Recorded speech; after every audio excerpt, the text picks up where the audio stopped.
সুজি দিয়ে গরিবের ভাপা পিঠা তৈরি করব, চালের গুঁড়ো ছাড়া। থাইল্যান্ডের এরকম নারকেলের গুঁড়ো পাওয়া যায় শুকনা। দেশের পাটালি গুড় ডিপে রেখে দিয়েছিলাম, কুচি কুচি করে নিলাম। লিকুইড মিল্ক একেবারে শুকিয়ে একটুখানি করে তার ভিতরে নারকেলের কোড়া গুড় দিয়ে জ্বালিয়ে একেবারে শুকনো করে নিলাম। অনলাইন থেকে সুজি কিনেছি, তার খানিকটা নিলাম, চিনি দিলাম, ব্লেন্ড করে নিলাম। বেশ খানিকটা আটা নিয়ে এর ভেতরে সামান্য লবণ দিয়ে উষ্ণ গরম পানি দিয়ে একটা ডো করে ঢেকে রেখে দিলাম। 30 মিনিট পরে বেকিং সোডা, বেকিং পাউডার, আবার একটুখানি উষ্ণ গরম পানি দিয়ে একটা বেটার তৈরি করলাম। তাকোয়াকি ফ্রাইং প্যান নিলাম, হালকা একটু তেল দিয়ে এর ভেতরে দিয়ে দিলাম ওই যে সুজির বা আটার তৈরি ওই যে ডো। নারকেলের কাইগুলো একটু একটু করে প্রত্যেকটার সাথেই ভিতরে দিয়ে দিলাম।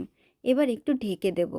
একটা স্টিক নিয়ে ঢেকে দিলাম। গ্যাসের চুলার হালকা আছে একটা ফ্রাইং প্যান বসিয়ে নিয়ে এই যে দিয়ে দিলাম প্যানটা, তার উপরে ঢেকে দিলাম। 50 মিনিট পরেই হচ্ছে এই যে এত সুন্দর ভাপা পিঠা, চালের গুঁড়ো ছাড়া।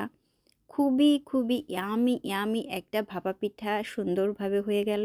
এই শীতে গরিবের ভাপা পিঠা খেতে কিন্তু অপূর্ব মজা।